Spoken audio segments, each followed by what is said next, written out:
And I have a video for this as well, because I didn't realize this. Why do you think empathy has become the enemy of Christianity? Which sounds insane on its surface, but you'll see here where this is coming up from.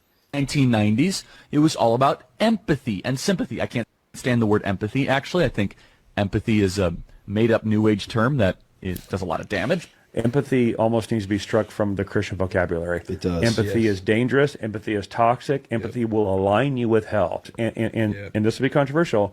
Women are especially vulnerable to this. Absolutely. I think that the cult of empathy, it looks like Christianity, but really what it is, it's a bunch of cowards. She's calling on me and you to be empathetic. The culture's current appeal for empathy is misguided and it's dangerous because it's rooted in emotion without logic. So, where's that one at? So that was bizarre. I did not know that empathy was such a big deal until literally this all came up this week. I saw something about Charlie Kirk saying something about empathy or against empathy. I didn't know that was a thing, and I just kind of started rabbit holing. I'm like, oh my God, this is a bigger. I mean, I don't know, Red, have you experienced this? Is this something new? Those guys were all this is a relatively new quirk of the online Christian nationalists, right? Well, I think it also, and I'm sure if Annette was here, she would bring up the misogyny and the fact that as we're all if you're guys. Empathetic, it's viewed as weak by the super hyper masculine. Well, there you go. I mean, these views have always been kind of held by them, but now they're like finding the words for it, and the new word that they've chosen to attack is empathy. You might be right too, Larry, with this sort of the bro culture of everything has to be hyper masculine. Is empathetic, being empathetic, is that looked at as weak and therefore feminine and blah, blah, blah, blah. All that goes. It's viewed as a feminine trait. I mean, the guy in the clip even brought up how women are, more susceptible to being empathetic. Yeah. That's why I like women. And empathy is, I don't know. It seems to me empathy is a lot about, having to care about people who cause you no harm by their existence, like LGBTQ people. Mm-hmm. I'm not one. I don't really have anyone in my life that is. But I'm empathetic to their situation, and I can feel when they're being wronged. And that's empathy, is caring about others, even though they don't, their existence does not harm me in any way. Yeah. I lose nothing if two men want to marry. I lose nothing. Why would I care so much about them being married? Because it doesn't hurt me in any way. And never will. Never will. It won't even. Who it does hurt, it hurts their idea. It hurts their idea of God. Yeah. Yeah. It's odd. I didn't know that was a thing. As this is the interesting part about this channel is like you learn things, like not necessarily that's a good thing to learn. I didn't know there was more craziness out there, but that one caught me off guard.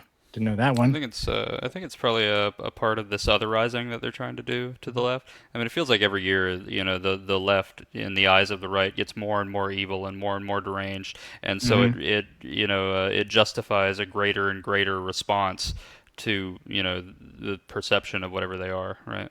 Yeah. So this is probably just more of that, basically. We can't even empathize with them; they're so evil and leftist.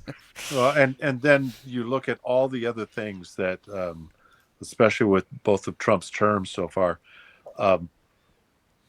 the projection of everything. The projection they put out when they're projecting how evil or how terrible we are, and leftists are this and atheists are that. And it turns out that, because that's what we're doing. Mm-hmm. We are accusing you of doing something that we're actually doing. And it happens over and over and over again. It's projection. Yeah.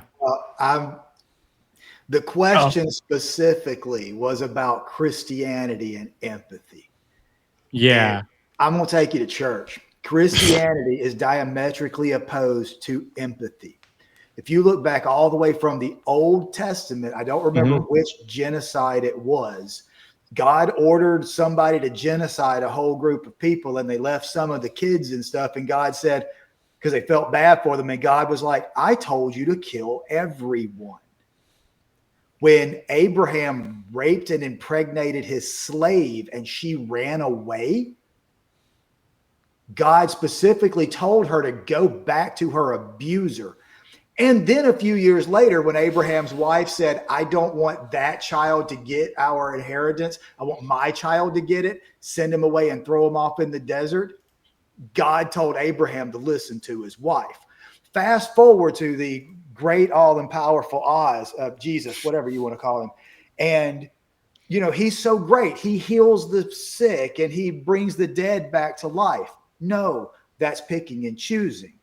Because when the Gentile woman came to him screaming, begging, pleading, my daughter is dying, please help her, an empathetic person would go, boom, just healed your kid. Boom, I just healed all the kids. Boom, I just destroyed every AIDS virus. No, this woman specifically came up saying, you're doing all of these things, help me. The apostles told this non-Jewish woman, Master, can't you make her go away? And Jesus looked at this woman and said, I have come for the lost sheep of Israel. Healing your daughter would be like taking food from children and throwing it to the dogs. Nothing about Christianity is about empathetic. It's about blind following. There is nothing in the Bible that tells you to be empathetic. All these Beatitudes, that's how God is going to treat other people. That's the blessed are, God's the one that blesses them. Treat people as you want them to treat you. That's great. Empathy is treat people the way they want to be treated. There's nothing empathetic about the Bible, especially with a lot of the, what's going to happen when you feel bad for a queer person getting stoned to death in Leviticus? You get stoned to death too, because you're apparently got a demon inside of you. There's people have to create stories and forget certain parts of the Bible to try to make it look empathetic. It's not. It is absolutely imperialistic. It is Euthyphro dilemma imperialistic. There's no empathy behind it. It is not a new thing.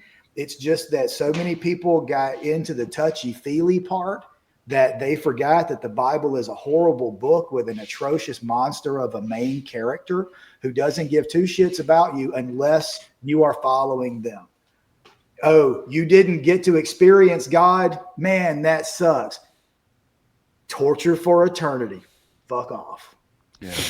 So it's interesting you bring that up. Tell me if you guys have ever heard this before. I've always heard that if you go to heaven and then people that you knew in life go to hell and are tortured forever in fire, you're going to feel happy about it. I've always heard that people always say that. Anyone else? Again, you've got tens of thousands of denominations that believe different things. Like Billy Graham didn't even believe in an actual hell. He was an annihilationist. You don't go to a physical place. Your lack of presence of God is that your entire soul and body and being is annihilated. Ignoring the obvious non-existence of a soul. When you talk about the getting to heaven thing, that's a real big issue too, because in heaven, there's no sadness. Now, if my dad was in heaven and knew I was in hell, my dad would be sad. But if my dad's in heaven and he's not sad, that's not my dad. Yeah.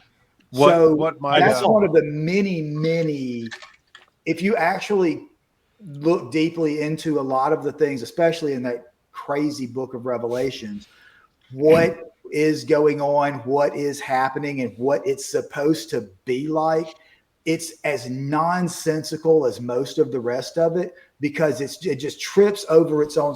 If you do this, then you can't do this, but you do this and you can't do this. Kind of like the way God is love. Love is not jealous, but God is jealous. It's that type of people are going to take whatever parts of that, like you were just mentioning, some people believe that you're dad is going to be happy that you're in hell. Others think that it's just you're happy and don't.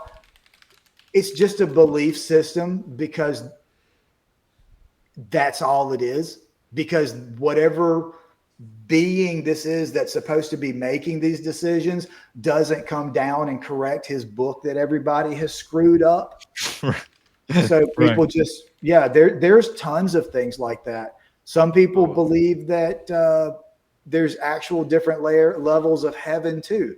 Hell, you get out to some of these religions, Christian religions that believe you can become a god on your own miracle planet. It was the Book of Mormon. Mormon, you get your own planet. Right? So it's just Scientology is another craziness, but Mormons is a Jesus-based sort of religion, and they believe you get your own planet, right? I need to get a more around here to really know, because a little bit that I know, but what my mom told me about her going to heaven, and she was asked, I asked her, if you're in heaven and I'm not in heaven and say I go to hell or wherever, won't you be sad? Won't you miss me? She says, oh no, I won't know you. Right. I'll be in heaven. For not knowing. And when I'm in heaven, it's just about glorifying Jesus and stuff, I guess. Yeah, 24 hours a day. That sounds fun. I'm gonna let you deal with that, Scott. GNX is going to put a link in the notes afterwards where he exposes your lies. You've touched a nerve, Scott. What was my lie? I don't know. Was my lie that Charlie Kirk did not refer to the Leviticus verse that God said homosexuals should be killed? Charlie Kirk did not call that, quote, God's perfect law on, what's the whole thing? God's perfect law on sexual. God's perfect law on sexuality. That's what he said about. I love this response. What studies have you done into hermeneutics? The Bible is so perfect, and you read it and you understand it so easily that you need to go to seminary school to understand it. I don't know. You need to go to a 4-year university to fully appreciate it. Fully understand what the goat herders wrote down. The apologetics. Yeah. But you ripped that out of context. Busted, Scott. Hey, thanks for tuning in to today's show. I really hope you enjoyed it. Do me a favor and like and subscribe to the show and tell a friend. That helps us grow and it lets us keep bringing you more voices from the other side of belief. Until we talk again, be kind to one another and remember that reason and compassion go a long way.